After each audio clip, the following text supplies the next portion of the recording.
Assalamualaikum warahmatullahi wabarakatuh. Bismillahirrahmanirrahim. Rabbi shrah li sadri wa yassir li amri wahlul 'uqdatam min lisani yafqahu qawli. Allahumma shalli wa sallim wa barik ala habibika Mustafaka Muhammadin wa ala alihi washabihi asma'in. Nama ba'du. Semua jajaran direksi dan komisaris Bank Mandiri yang saya hormati, utamanya Ibu Desi Wahyuni selaku pimpinan Semarang, Ibu Sulistriana selaku pimpinan Kudus, Bapak, dan di sini juga hadir Bapak Rosidi dari Mabes, Bapak Abdus Syakur dari Telkom, semua yang saya hormati. Ini kalau mempersiapkan ngaji kitab Kasyifatus Sajjah dikarang oleh Syekh Nawawi. Syekh Nawawi itu ulama top Indonesia yang hidup di Mekah, juga meninggal di Mekah. Dulu di antara kearifan buyut-buyut kami, leluhur kami, itu kalau cerita itu enggak apa-apa kamu mondok di Mekah di sana, tapi bawa pohon yang hidup di Indonesia. Jadi artinya membawa manhaj, metode dakwah yang bisa hidup di Indonesia. Ini penting kata Mbah Mun, karena wa ma arsalna min rasulin illa bilisani qaumi. Semua rasul diutus itu pasti sesuai kultur kaumnya. Saya punya sedikit cerita tentang kultur. Kultur itu nilai yang disepakati masyarakat, meskipun persepsi itu salah. Saya cerita sedikit tentang keunikan kultur. Nabi Yunus itu nabi. Di mana-mana nabi itu mengajak ke tauhid, ajaran yang benar ini. Dan dulu nabi itu nggak punya polisi, nggak punya densus, jadi tidak bisa nabi nyuruh yang nggak setuju tangkap, itu tidak bisa. Tapi punya Tuhan. Jadi kalau yang tidak percaya dakwahnya itu ancamannya azab. Dulu itu nggak ada polisi, tidak ada pengadilan, sehingga kalau ada kesalahan itu ancamannya itu akan turun apa? Azab, siksa itu. Sekarang kan kalau kita jadi pemimpin kan agak enak itu, punya keamanan, punya macam-macam lah. Singkat cerita, sudah dakwah sekian tahun itu umatnya nggak percaya kalau beliau seorang nabi, bahwa ajaran tauhid itu benar. Akhirnya cerita ini terkenal sekali, mungkin beberapa terputus ya, tapi terputus cerita ini saya ceritakan secara lengkap. Terus beliau cerita, ini waktu sudah lama saya dakwah, sudah lama saya sosialisasi itu tentang kebenaran, Anda tetap nggak iman ini 3 hari lagi pasti ada adab. 3 hari ada adab itu delalah masyarakatnya tuh kepikiran, jangan-jangan iya itu. Nah ketika jangan-jangan iya itu diintip, rumahnya Nabi Yunus itu diintip, ya agak aneh. Diintip delalah orangnya nggak ada itu. Kalau Quran bahasakan abaqo itu minggat itu pergi nggak pamit ya. Itu bahasanya abaqo itu minggat, meskipun kita tidak mungkin membahasakan Nabi itu minggat, tapi dibahasakan tindakan kan tidak mungkin karena nggak pamit itu. Jadi harus dibahasakan minggat itu. Quran sendiri bahasakan abaqo. Nah cara berpikir masyarakat gini, kalau kampung ini mau dibalik sama Allah, mau ada adab, logikanya yang tahu akan ada adab itu pasti sudah pergi. Padahal Nabi Yunus pergi ini bukan karena takut adab, mangkel. Sengiai suwi gagal seminggat ya kan gitu. Jadi ada kiai minggat itu ya ada dalilnya, karena dulu itu kalau mangkel itu suami yang mangkel istri itu ya harus minggat, istri harus minggat. Dulu itu ya boleh, maksudnya boleh itu ya kalau darurat ya minggat sedikit lah, tidak apa-apa. Nah Nabi Yunus itu minggat tadi, abaqo itu kalau dalam bahasa Arab pergi nggak pamit ya. Kalau orang Jawa bilang minggat. Kalau itu sebenarnya saking mangkelnya, saking emosinya, beliau akhirnya meninggalkan kaumnya tanpa pamit. Tapi kaumnya itu menjadi tahu bahwa ini serius Yunus, buktinya dia agak berani di kampung, berarti mau ada adab betul itu. Dan efek positif dari teori itu, teori kultur tadi, kalau ada azab pasti dia pertama yang lari. Kayak dukun itu, kenapa kita tidak percaya dukun nomor itu? Itu kan paling yang minta nomor dulu ada SDSB itu, forecast itu kan paling salam template-nya kan 100.000, padahal dulu forecast itu berapa kalau menang? Kan miliaran ya, juta. Itu untuk kultur kita agak percaya dukun kan, ngapain ngumpulin uang 100.000 kalau dia tahu nomornya kan mendingan tombok sendiri gitu. Itu kan jadi orang itu mesti punya teori umum untuk membenarkan sesuatu atau membohongkan itu. Akhirnya umatnya Nabi Yunus itu iman itu artinya percaya kalau ini tidak main-main. Buktinya Nabi Yunus gak berani di situ. Akhirnya mereka tobat. Saat itu juga mereka wiridan di lapangan, terus semua kesalahannya diselesaikan. Sampai ada rumah yang sudah dibangun permanen karena di tanah tetangga, dirobohkan saat itu juga. Bahkan ada batu yang dulu nyuri, satu dua batu yang dulu hasil nyuri, saat itu juga dirobohkan, dikembalikan sama yang punya. Hari itu semua kedoliman diselesaikan. Ini penting saya utarakan, jadi tobat itu tidak hanya istighfar. Kalau istighfar ribet, tobatnya orang punya utang terus istighfar gitu kan ribet. Kan ribet itu. Ada punya utang terus minta maaf itu kan ribet itu kan, harus diselesaikan itu. Tobat diterima sama Allah. Batas akhir finish dari harusnya ada adab misalnya Senin, Selasa, Rebu, harusnya Rebu itu sudah kena adab. Ternyata Rebu itu tidak kena adab. Nabi Yunus sebetulnya juga penasaran kampungnya itu kena azab enggak. Dilihat dari jauh ternyata enggak. Tambah kecewa dia. Gitu.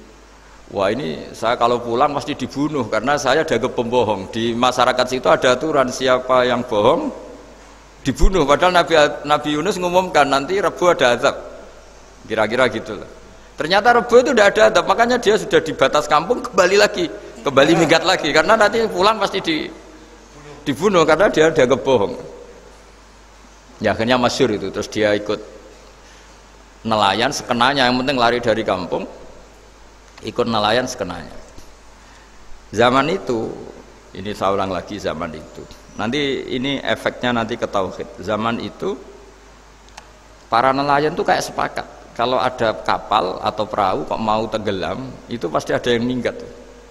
Artinya minggat itu pergi tidak terhormat itu.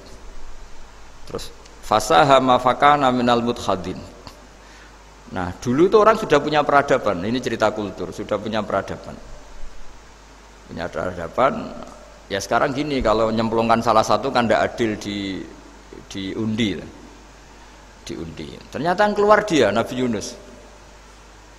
Terus mereka tahu ini orang nggak pantas dikorbankan, karena Nabi di mana-mana itu ganteng. Memang Allah itu punya sunat unik, Nabi itu harus paling ganteng di kampungnya, nasabnya juga harus paling baik, kabar-kabarnya juga istrinya harus paling cantik. Itu memang aturannya gitu. Nggak tahu saya, dulu saya juga janggal kenapa Nabi aturannya harus gitu. Tak angen-angen di pemimpinnya elek isin itu, maksudnya misalnya pemimpin dia pesak keriting itu kan piye gitu rasanya itu. Jadi Nabi itu pasti itu paling ganteng di kampungnya, terus dari nasab ya terbaik, terus rata-rata istrinya itu ya selain solihah itu ya paling cantik.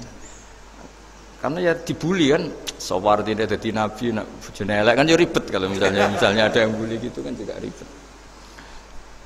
Singkat cerita terus dia akhirnya ditenggelamkan, dibuang karena beliau seorang Nabi, faltaqamahul khut, beliau ditelan ya. Iltikom itu tidak digigit, ditelan ya. Karena ditelan beliau tidak ngalami dikunyah, ditelan. Iltikom itu ditelan. Karena beliau seorang Nabi, di dalam batnil khut itu di perut itu dia wiridan, dan barokahnya wiridan itu perut ikan ini menjadi masjid. Dia nyaman di situ, nyaman karena terus ngalami karomah lah, andikan wali itu ngalamin karomah. Nah kesimpulan dari cerita ini itu apa? Masyarakat itu akan selalu dengan kulturnya sendiri. Para nabi juga punya kultur sendiri. Dan Allah yang ngelola itu semua. Saya ulang lagi, Allah yang ngelola itu semua. Makanya terus dua kultur ini kalau Allah menghendaki itu gampang sekali. Akhirnya yang terjadi apa? Nabi Yunus jadi kasih sanksi Allah karena pergi tidak pamit. Masyarakatnya justru enggak karena tobat. Dan tobatnya masyarakatnya ini karena kekeliruan Nabi Yunus. Keliru dengan makna bukan dosa. Andai kan Nabi Yunus saat itu kok di rumah ingin menyaksikan adab, itu masyarakat mesti gak percaya kan ada adab. Mau ada adab kok dia di rumah gitu. Jadi unik, Allah cara ngelola masyarakat itu unik. Nah, dari keunikan-keunikan cara Allah ini kemudian lahirlah ilmu yang bernama ilmu tauhid, ilmu tawakal, ilmu pasrah nang pangeran itu. Karena kemarin pas Pak Yusuf sama Bu Sulis sowan saya itu tak beri cerita. Agama itu milik Allah. Sehingga teori yang dikatakan manusia itu ya teori saja, tetap semua itu di tangan Allah.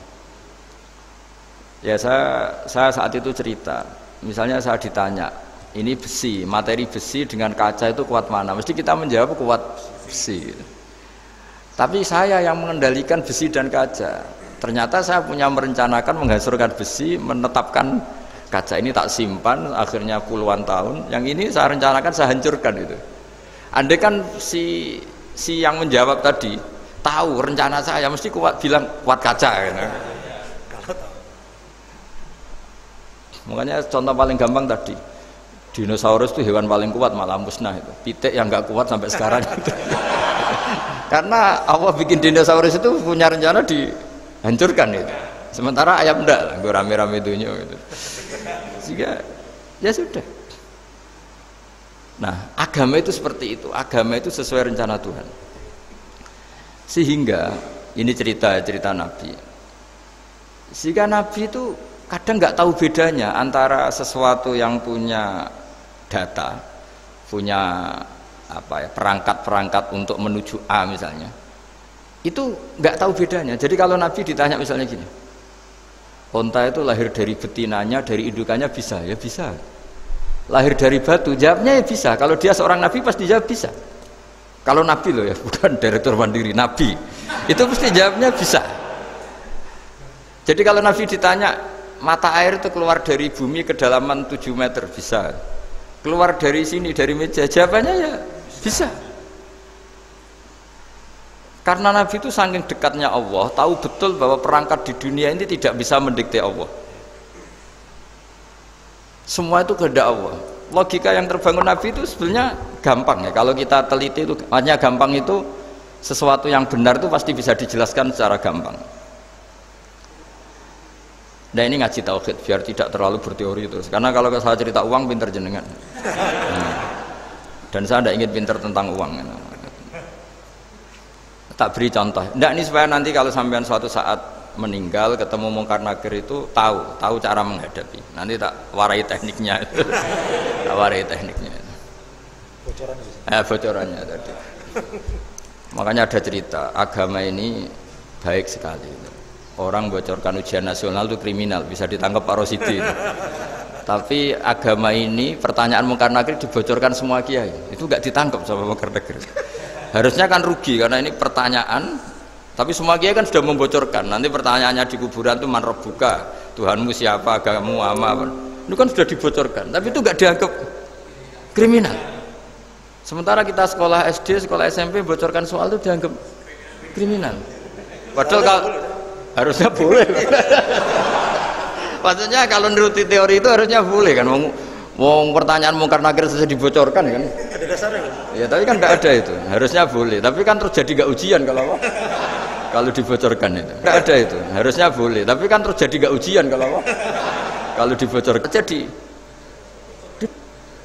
dibocorkan. Kurang apanya baiknya agama ini? Pertanyaan sepenting itu dibocorkan dan kiai-kiai nggak ditangkap sama mungkar nakir ya ada itu. Saya ulang lagi ya supaya kita ingat fitrah salimah.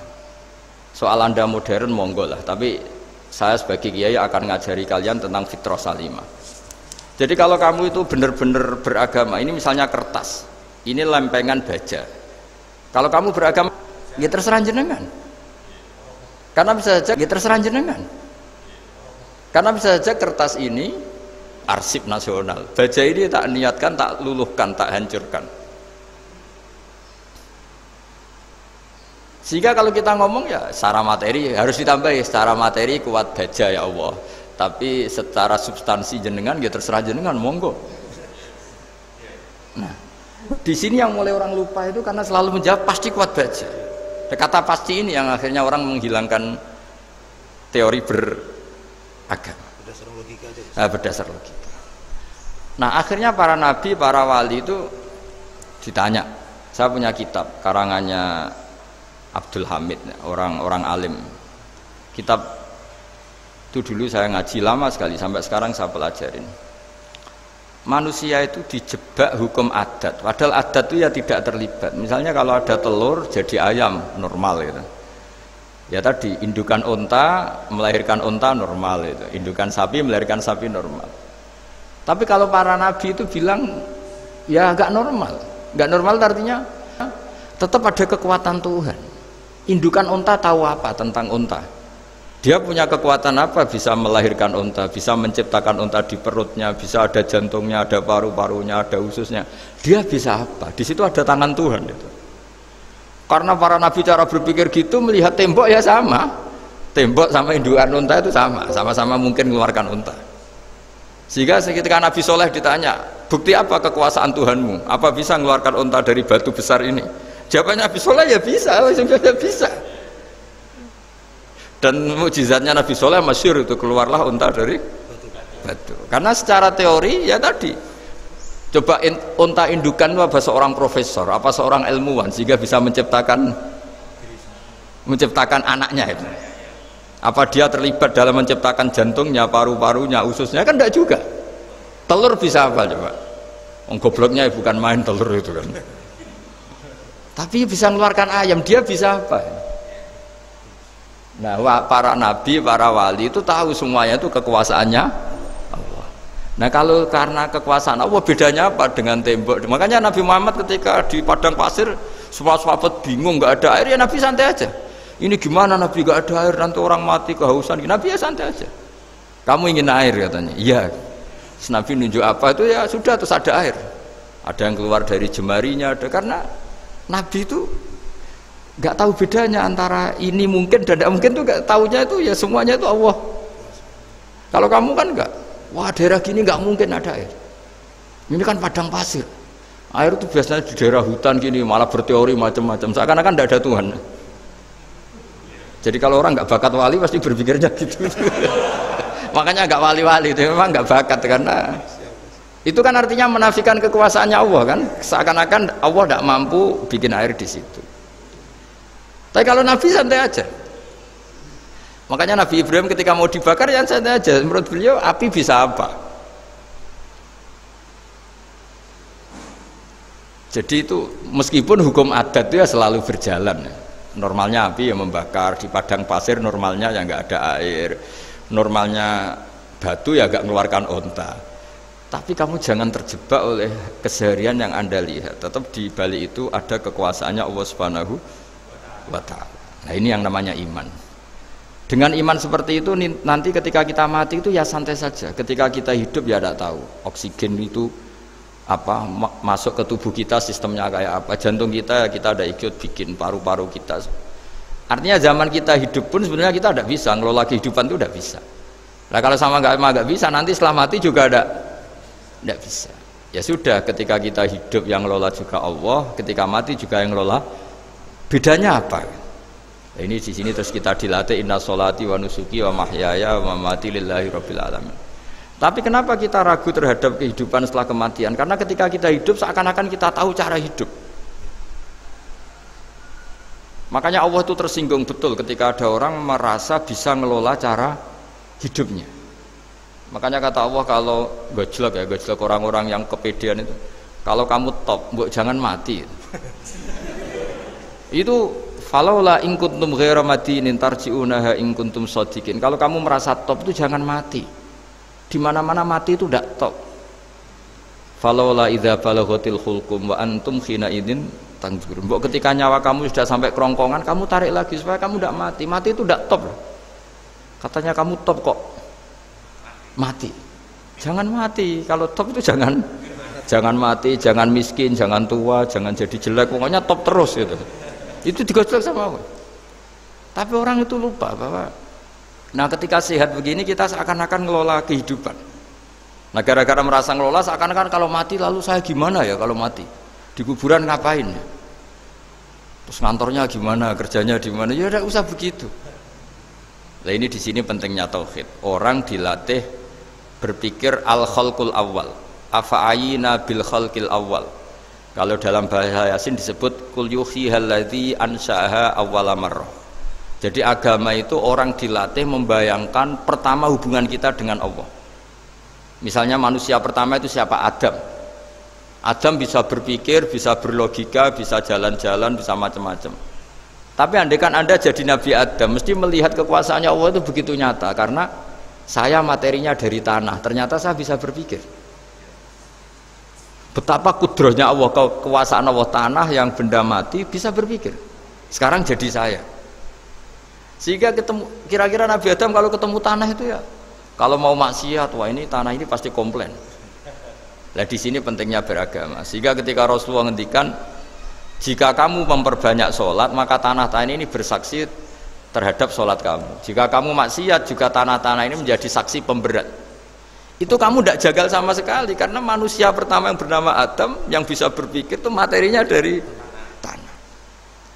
Jika kita tidak janggal ketika tanah disetatuskan bisa bersaksi. Tapi setelah kamu berpikir tanah itu bisa dicangkul, bisa dijadikan berhala, dijadikan kendi, dijadikan macam, seakan-akan tanah itu ya benda yang tidak penting. Tapi Nabi itu beda dengan kalian. Nabi tahu betul tanah ini makhluk Allah yang bisa berpikir. Sehingga Nabi yang ngendikan kalau kamu sholat sunat atau beribadah sebaiknya jangan di tempat yang sama, biar yang menyaksikan kamu sholat itu banyak. Kita mungkin kan masa bumi bisa bersaksi. Tapi andaikan Anda Nabi Adam itu tidak akan janggal seperti itu, karena dia tahu materinya dari tanah dan ternyata jadi mata yang bisa melihat, jadi telinga yang bisa mendengar. Makanya Allah selalu mengingatkan, ingatlah al-khalqil awal, afayina bil khalqil awal. Karena khalqil awal ini yang menjadikan apa? Fitrah beragama yang baik.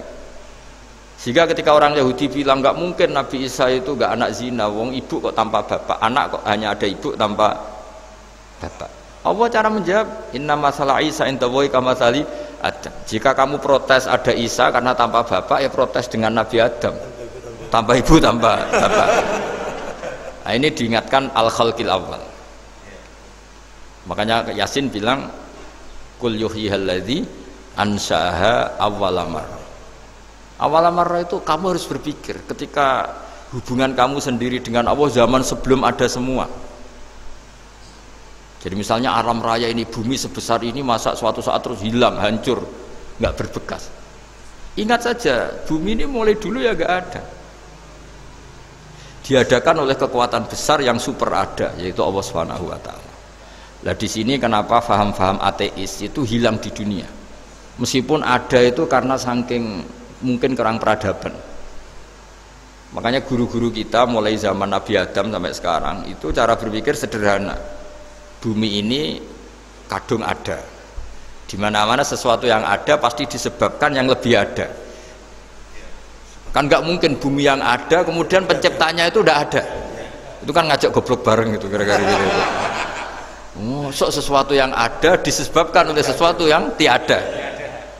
Maka guru-guru kita ngajari pertama sifat Allah itu wujud. Karena ini wujud super atau kausa prima, terus kiai bilang wajibil wujud. Wajibil wujud terjemahan bebasnya ya wujud super. Karena wujudnya Allah itu yang mempengaruhi ya semua alam raya ini, dia harus di depan. Masa yang menciptakan di belakang? Makanya terus disifati qadim. Qadim itu harus lebih dulu atau awal. Nah, makanya ketika Fir'aun ngaku Tuhan itu cara membatalkan Nabi Musa itu sederhana. Kalau kamu Tuhan, berarti bapak kamu nggak ada Tuhan karena Tuhannya terlambat datang. Nah, itu langsung, oh iya ya kalau, ya kan berarti babanya dia tanpa Tuhan, kan Tuhannya baru kemarin, aktenya baru diurus, itu aktenya baru diurus itu Tuhannya. Makanya Fir'aun itu, akhirnya Nabi Musa punya pengaruh besar di kalangan punggawa Fir'aun. Karena ketika debat terbuka itu punggawanya dengar. Akhirnya mereka iman sama Nabi Musa. Ini disebut wa qala rajulun mu'minun min ali fir'auna yaktumu imana. Banyak yang diam-diam ini iman, karena logika Fir'aun jadi Tuhan itu nggak masuk akal. Yang benar adalah Tuhannya Nabi Musa.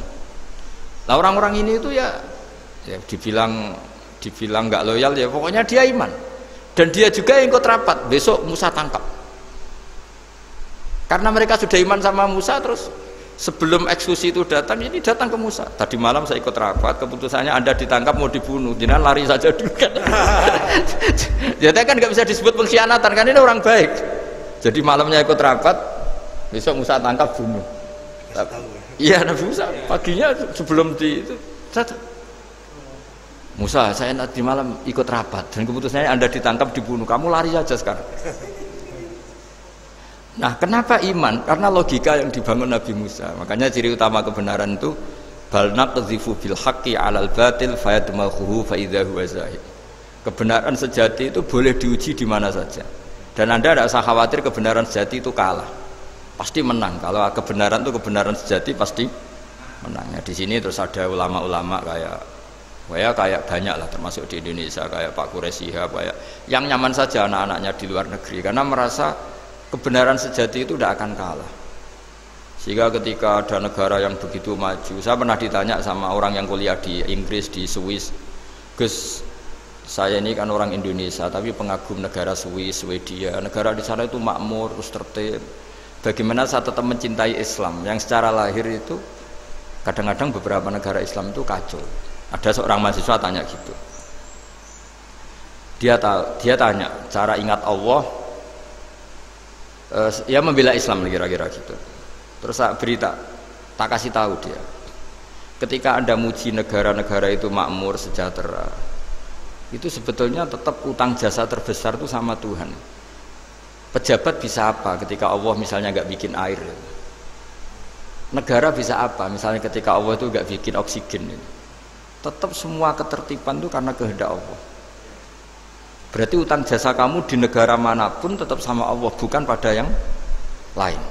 Bahwa ada hukum sosial manusia, oke lah, kedua, ketiga, dia harus terima. Hanya dia sadar. Nah masalahnya kita ketika di negara yang makmur gitu, pikiran kita, oh, presidennya hebat, menterinya hebat, tata sosialnya hebat. Oke, gak apa-apa, muji manusia itu gak apa-apa.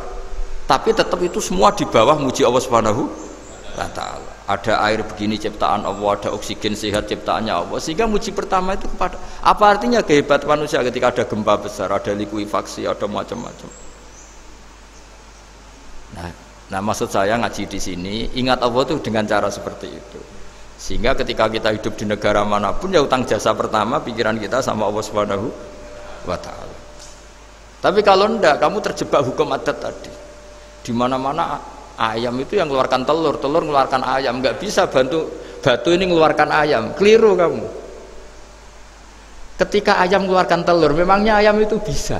Apa dia berpikir sekolah dulu gimana ya cara punya telur? Kan tidak juga, tidak bergerak juga. Apa ketika mata kamu bisa melihat terus kamu merencanakan gimana ya mata supaya bisa melihat? Ya tahu-tahu sudah melihat.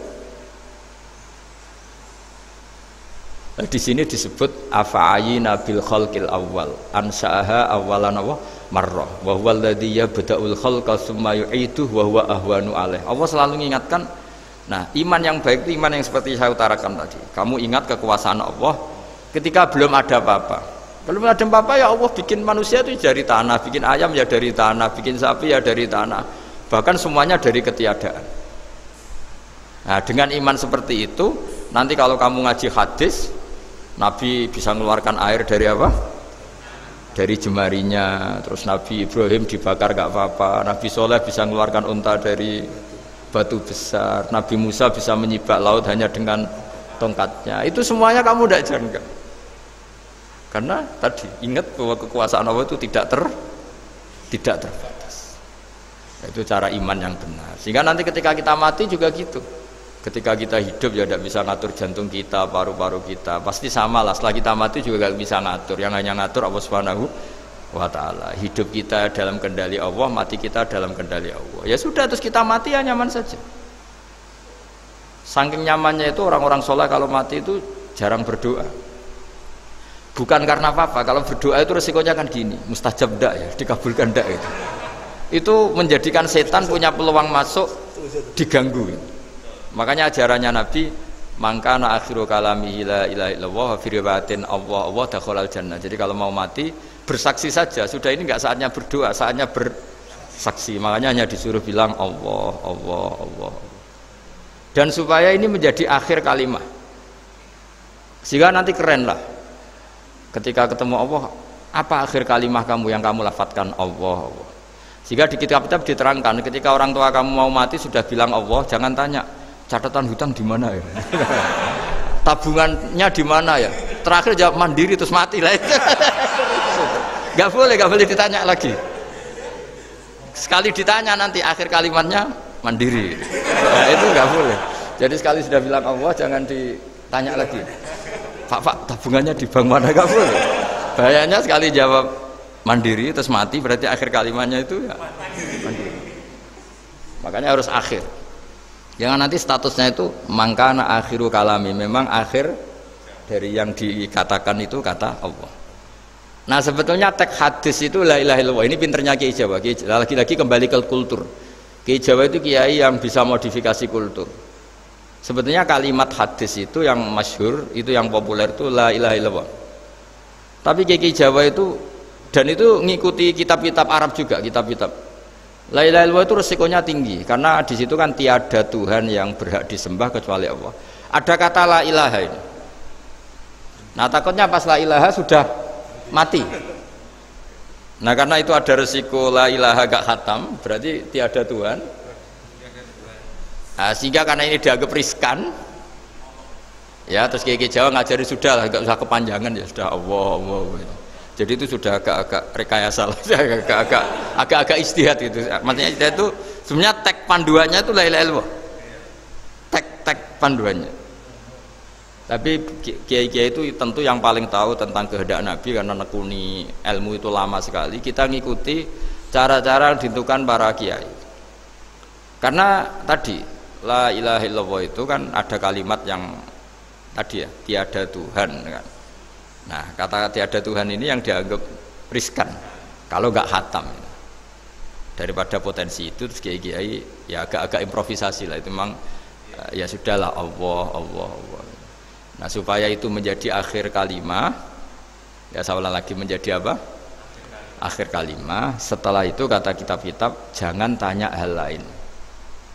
Ya sekali ditanya nanti dia akan ngelafatkan hal lain itu. Ya tadi misalnya tabungannya di mana gitu kan. Misalnya sini. Nah, yang ribet kalau wong kuno itu neng laci, neng sorogan, berarti kalimat terakhirnya ya laci sorogan itu. Nah, sehingga terus itu pinternya guru-guru kita. Jadi saya ulang lagi ini yang terakhir saya pesen, latihlah iman seperti imannya para ulama, para aulia, syukur-syukur yang dekati imannya para nabi. Itu cara berpikir tuh al khalqul awal. Afa'ayina bil khalqil awal. Qul yuhyihal ladzi ansaha. Nah, yang terakhir saya pernah ditanya, ya agak gojekan, agak guyon, tapi saya ditanya, saya itu nggak bisa melihat, Gus. Aneh orang Afrika itu, kan misalnya ada Miss Afrika itu, di sana itu orang paling cantik, malah kadang itu ada kriminal gitu, karena orang Afrika merkosa Miss Afrika. Itu kata orang Indonesia, dikekno aku ora doyan gitu. Itu kan, itu, lah ini kan secara syariat. Mungkin lelaki itu punya rasa dengan perempuan itu ya kalau berpakaian serono atau gimana secara teori. Tapi sebetulnya oke itu benar. Tapi sebetulnya ada ansaha awala bar. Orang Indonesia itu didesain gak suka orang Afrika. Orang Afrika ya didesain gak suka orang Indonesia. Sehingga orang-orang Afrika kalau melihat orang Indonesia yang paling cantik mungkin ya iskal. Wong cempeh kayak gampang gitu kok cantik. Mungkin perasaannya cowok-cowok Afrika ya gitu. Itu cantiknya di mana? Orang Indonesia kebalik kan, kalau cowok-cowok Indonesia ngelihat Miss Afrika itu, cantiknya itu nangdi gitu. Kok sampai ada pemerkosaan tuh apa itu? Nah itu menunjukkan Allah yang Maha Kuasa. Allah tuh mendesain gennya orang sana, beda dengan kita. Ya itu bukti bahwa Allah itu nggak bisa. Ya sudah semuanya itu Allah yang mendesain. Itu bukti bahwa manusia itu bisa apa di depan kok. Orang kayak Afrika kok disuruh bilang cantik, kita kan protes. Cantiknya di mana? Mungkin orang sana juga protes ke kita. Corong Jawa cempeh itu kok cantiknya dia. Itu orang-orang Indonesia kalau ngelihat bule cantik itu kan ketemu kan janggal. Orang-orang Jogja, bule wayune nang ndi gitu. Kulitnya gitu kan sama mereka juga bilang kita mungkin seperti itu. Itu namanya didesain ansyaha awal apa? Marrah. Sudah memang desainnya seperti itu. Nah di sini supaya kita ingat lah. Nah, ingat bahwa hati juga gitu.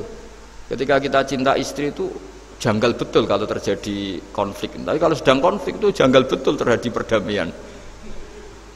Nah, lagi mau ngangkel itu ya problem betul. Nah ini di sini pentingnya iman. Orang terus disuruh berdoa ya muqallibal qulub tsabbit qalbi ala dini, karena kita tidak tahu cara berpikir. Ada perempuan cantik sering merengut, pecintanya ya banyak, dianggap pemikir serius. Tapi kalau baru gedeng namanya ya merengut, bukan pemikir. Orang senyum itu kita seneng gitu. Tapi kalau baru gak seneng, murahan guyu. Itu jadi manusia itu unik. Hanya sama, tapi cara nganalisis beda. Tinggal sedang seneng apa enggak. Lucu kan? Ada orang anteng di rumah itu kalau lagi seneng ya, oh itu anteng nggak banyak ngeluyur. Tapi baru gak seneng, seneng ngomah ya gue nganggur. Gitu. Nah, itu kita tidak pernah tahu. Kita simpulkan apa itu tidak pernah tahu. Makanya pernah ada orang wisata datang ke sini tak nasihatin. Orang wisata itu kan seneng di kampung-kampung yang terbelakang gitu, melihat orang manusia pohon, melihat apa. Terus saya bilang, itu kan kasihan kan, masa manusia jadi objek. Bahkan bayangannya ya kalau mereka jadi modern jadi gak menarik kan. Padahal kita yang orang pendidikan kan inginnya mereka terentas lah dari kultur itu. Ya itu kan gak sambung kan. Yang satu bilang unik, masyarakatnya masih unik, masih naik-naik pohon. Tapi bagi orang pendidikan kan tersiksa kan, ini bangsa kita, warga kita kok masih seperti itu. Makanya orang wisata itu nasihati, kamu ke sana itu niat ngelihat apa niat mengentas? Kalau niat mengentas, tak jamin ada pahala.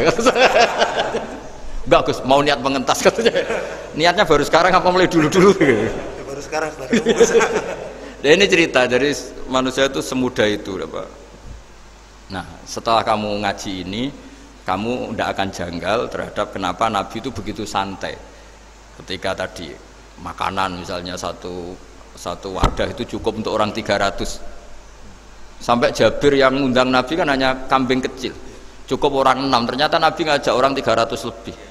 Tapi Nabi bilang ya sudah semuanya makan cukup. Kata-kata Nabi kan, zaman dulu belum ada beras, belum ada Allah itu bisa kok ngenyangkan malaikat tanpa makan gitu. Susahnya apa ngenyangkan manusianya dengan nasi sedikit itu ya Nabi ya santai aja, semuanya kenyang santai. Ya itu iman-iman yang sudah benar-benar awal amarah, sudah Allah tidak harus terdikte oleh nasi. Kalau nasi sedikit harus cukup orang sedikit, kalau banyak harus orang banyak. Allah tidak perlu kena aturan itu semua, tidak perlu. Misalnya ini Tuhan kata kok kamu atur itu gimana, tidak bisa. Ya Pak, karena hanya ngaji ini insya Allah Anda setelah baca mukjizat keramat itu tidak ya, saya kira demikian. Assalamualaikum warahmatullahi wabarakatuh. Waalaikumsalam warahmatullahi wabarakatuh. Terima kasih sekali Gus Baha atas tausiahnya. Terinfo dari panitia ada ratusan pertanyaan Gus. Tapi ya sudah ditulis panitia 2 pertanyaan Gus. Wah, banyak betul. 2 Gus. Baik, saya bacakan langsung 2 atau satu Gus? Langsung 2 aja. Baik, pertanyaan pertama dari Pak Andi, perwakilan dari Blora Gus. Perkembangan sekarang ini banyak penceramah yang muncul, namun terkadang terjadi perbedaan pendapat di antara mereka, sehingga umat yang baru belajar agama seperti kaum milenial menjadi bingung harus mengikuti pendapat ulama yang mana. Bagaimana menyikapi hal tersebut Gus? Pertanyaan pertama. Pertanyaan kedua dari area Solo Gus, dari Ahmadi Nugroho. Bagaimana cara kita berbakti kepada orang tua yang sudah meninggal, di mana semasa hidup orang tua kita pernah meninggalkan sholat? Pernah meninggalkan? Pernah gampang. Ya. Kalau sering itu. Pertanyaannya, apa yang harus dan sebaiknya kita lakukan sebagai anak Gus? Enggak Gus. yang ngaji di sini itu banyak ya, mulai yang nekuni bisnis apa saja lah, termasuk yang di Grab ya, termasuk Pak Polisi kadang yang ngaji terus ya nggak apa-apa. Dan semua saya itu termasuk kiai yang nggak pati suka ada pertanyaan, bukan karena apa ya, makanya tak batasi 2. Karena pertanyaan itu biasanya itu dipikir dari rumah, terus tema yang pokok itu gak pati di rumah, no, sementing kok iso takok.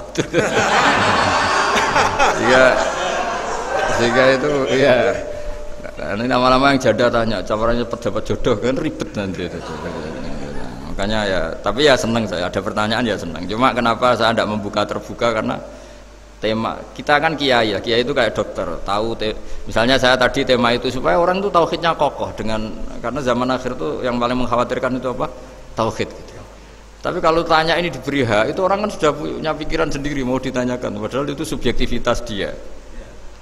Sehingga tanya ya sudah sekadar. Tapi ya nggak apa-apa, tetap saya senang, cuma nggak boleh banyak-banyak. 2 itu sudah kebanyakan.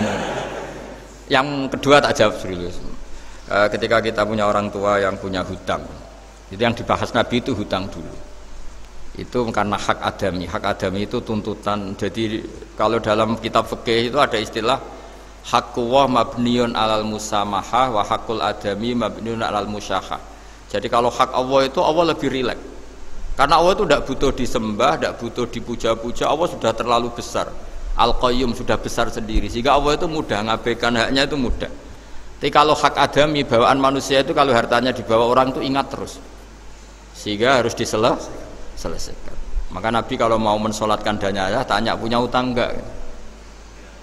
Tapi kalau orang itu misalnya enggak sholat atau apa, itu Nabi masih ringan. Yang ditanyakan imannya. Bukan berarti kita nyepelekan sholat enggak, tapi memang agama ini yang diprioritaskan itu hak adami. Sholat itu super penting, bukan penting lagi super penting. Makanya pertanyaan tadi tak teruskan dulu, anak cucunya itu prioritas itu mikir utang dulu. Karena ini yang hak adami gitu ya. Nah setelah utang itu selesai baru dipikirkan menurut sebagian ulama anak ini boleh mengkodoi sholat yang ditinggalkan orang tuanya, atau dikafaroi, misalnya per sholat nilainya sekian terus dibayarkan ke fakir miskin. Nah, tapi pertanyaan seperti ini sepertinya mengganggu itu begini, takutnya jadi masif. Jadi masif itu gini, berhubung ada solusinya. Ini yang tanya orang mana tadi itu? Solo, ini orang Solo ini harus dikasih tahu. Berhubung ada solusinya, jangan-jangan kita yang kaya. Misalnya Pak Yusuf atau Bu Sulis kaya, tuh nak punya tabungan, nak saya tidak usah sholat ya, nanti gampang. Karena per sholat kan nilainya hanya sekian gitu. Umur saya kan paling tinggal berapa, itu cukup lah apa? Iya cukup untuk mengganti, itu kan ribet. Makanya solusi itu ya kadang tidak baik, karena nanti dipakai saya naik dewi. Makanya dulu itu terkenal ada guyonan, seorang kiai ditanya, ini guyonan nyata. Pak Kiai, katanya Kiai itu orang suci, tapi kadang-kadang kok maksiat juga. Si Kiai ini jawabnya ngawur sekali. Justru yang boleh maksiat tuh Kiai, kamu nggak boleh. Terus kenapa Pak Kiai? Dia tahu caranya tobat, kamu nggak tahu. Kacau kan? Jadi yang melanggar hukum itu kan yang pakar hukum, tahu itu, tahu ilmunya, cara melanggar tapi nggak bisa dipidanakan. Punya penghapusnya Gus ya? Ya punya penghapusnya, itu kan ribet. Artinya gini ya, yang orang Solo tadi, kalau kadung terjadi orang tua kita tidak sholat, saya ulang, kalau kadung terjadi orang tua kita tidak sholat atau pernah meninggalkan sholat, kita sebagai kiai itu punya cara supaya yang untung tuh fakir miskin. Misalnya kita fatwa dikasih fidyah atau fida atau apa, tapi ini bukan cara yang jadi solusi, karena takutnya nanti jadi gerakan masif tadi, gerakan tidak usah sholat diganti, ya itu kan ceribet jadi. Tapi kalau sampai ingin berbuat baik sama orang tua yang nggak pernah sholat, saran saya satu, hak adaminya selesaikan dulu, karena memang dalam syariat Islam nomor 1 itu hak. Masyhur itu kan ketika ada jenazah Nabi itu gak tanya orang itu sholat gak, dan tanyakan punya utang gak gitu. Sehingga kalau di kampung-kampung di mana-mana kalau ngelepas jenazah kan, kalau ada hak adami diambil alih keluarga supaya mayit ini ketemu Allah tanpa ada hak adami kan gitu. Semuanya kan ya kan yang diselesaikan kan adami dulu, utang piutang itu tadi. Ya gitu ya, jadi Tidak semua solusi itu baik karena takutnya tadi apa? Jadi gerakan tadi. Makanya kita jadi kiai sering bingung gitu karena mau nggak fatwa itu ada yang tanya mau fatwa takutnya tadi. Misalnya kita kan paling umurnya tinggal berapa, dihitung saja per sholat terus bilang ke anaknya, nak saya tidak usah sholat, nanti ini aja bayarkan, kan jadi ribet. Nah, yang pertanyaan pertama tadi tentang apa? Yang banyaknya ini Gus, apa penceramah-penceramah. Menceramah. Itu agak provokatif. Beda itu ada dua, beda karena bodoh, itu memang harus kita tinggalkan. Yang beda karena bodoh. Ada beda karena rumus ilmu, itu harus kita hormati. Saya punya sekian bukti beda ya kalau karena bodoh tentu kita tinggalkan. Tapi kalau karena rumus ilmu yang beda, misalnya gini, saya kiai yang lama di kota, saya akan lama kerja di Jogja. Mungkin perasaannya orang kota itu kalau ketemu tetangga, misalnya saya kiai, udahlah kalau ketemu tetangga itu gak usah tanya. Ya kalau ketemu biasa aja, tidak usah tanya, tidak usah ramah, biasa aja. Itu mungkin bagus nasihat itu di kota, karena kalau di kota itu ketemu tonggo takok badhe tempundi mau kemana itu ganggu privasi. Sehingga bagian dari kebaikan baik sama tetangga ya jangan tanya, karena itu ganggu apa? Privasi. Tapi kalau di kampung dianggap sombong kan nggak tanya. Nah hal-hal seperti ini itu perbedaan karena ilmu. Memang di kota kulturnya seperti itu, di kampung seperti ini. Nah itu bukan perbedaan karena kondisi muqtadul hal, memang kondisinya berbeda. Ya, kondisinya apa? Berbeda. Misalnya saya sebagai kiai kan bayangkan kiai itu suka lah ngaji ibadah. Terus kamu karena orang kota sukanya pizza terus, Gus kesini Gus ayo naik makan pizza bareng, kan saya malah terganggu. Kamu niatnya hormat tapi ganggu karena sehingga dulu sahabat, ini cerita sahabat, ada sahabat yang ditanya tabiin itu generasi setelah sahabat. Sifli wajah Rasulillah, tolong jelaskan ke kami wajah Rasulillah Shallallahu Alaihi Wasallam. Ini sahabatnya nangis. Oh maaf sekali, saya tuh gak pernah melihat wajahnya Nabi meskipun saya berpuluh-puluh tahun jadi sahabat. Juga gak pernah sowan Nabi. Saya sering jamaah sama beliau. Ditanya kenapa? Saya tuh sungkan. Beliau terlalu wibawa. Jadi bentuk penghormatan sahabat ini kepada Nabi justru gak berani melihat wajahnya. Dan bukti penghormatan pada Nabi, dia gak pernah sowan. Nabi itu punya anak, punya istri, punya cucu. Kalau sowan tuh ganggu. Jika dia cara berpikir, ya itu bentuk hormatnya. Ya itu ya sah saja dia cara berpikir ditakdir begitu. Tapi ada beberapa sahabat yang justru saking cintanya sering melihat wajah Nabi, sering sowan Nabi. Itu haknya dia cara berpikir begitu. Nah kira-kira seperti itu. Jadi perbedaan itu ada dua, ada yang karena bodoh, itu tidak kita ikuti. Tapi ada perbedaan karena pengetahuan. Ya kalau karena pengetahuan harus kita ikuti karena memang itu, ya itu kan urusan sudut pandang. Dulu ketika Mekah dikuasai Sayyidina Umar, setelah Fathu Mekah dan Umar sudah kuat betul, itu banyak sahabat yang dulunya orang Mekah. Itu sama Umar disuratin, cobalah kembali ke Mekah. Di Mekah itu kamu sholat di Masjid Haram sebagaimana 1000 sholat. Sekarang Mekah aman milik kamu, silahkan kembali ke Mekah. Tapi jawabnya sahabat itu nggak mau. Paling di Mekah hanya dapat pahala 1000 sholat. Tapi kalau mengislamkan orang di daerah-daerah pedalaman itu dakbul ambiya. Ciri khas Nabi itu yang membenarkan orang itu, bukan di satu tempat. Terus sampai nambahin surat ini, wa alam anal ardo lam tuqaddis ahad, dan bumi itu tidak bisa loh mensucikan orang. Abu Lahab itu orang Mekah, Abu Jahal orang Mekah, tapi tetap begitu.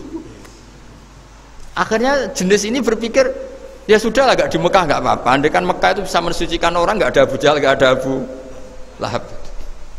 Akhirnya para sahabat gak kembali ke Mekah, tapi berkelana ke Syria, ke Sam. Akhirnya ada Islam di mana-mana. Tapi ada juga yang Mekah itu kota suci, harus diisi orang-orang suci supaya yang brengsek-brengsek gak di sana. Ya sudah, cara berpikir begitu. Nah ini cerita ya. Jadi sudah, kalau perbedaan karena ilmu, ya sudah memang karena ilmu. Nah itu nggak apa-apa. Nah kalau sampean tanya, lalu bedanya apa, Gus? Yang beda karena ilmu karena, ya lihat saja kalau dia orang pinter bacanya banyak berarti bedanya karena ilmu. Tapi kalau nggak pinter kok berbeda ya berarti karena nggak tahu memang.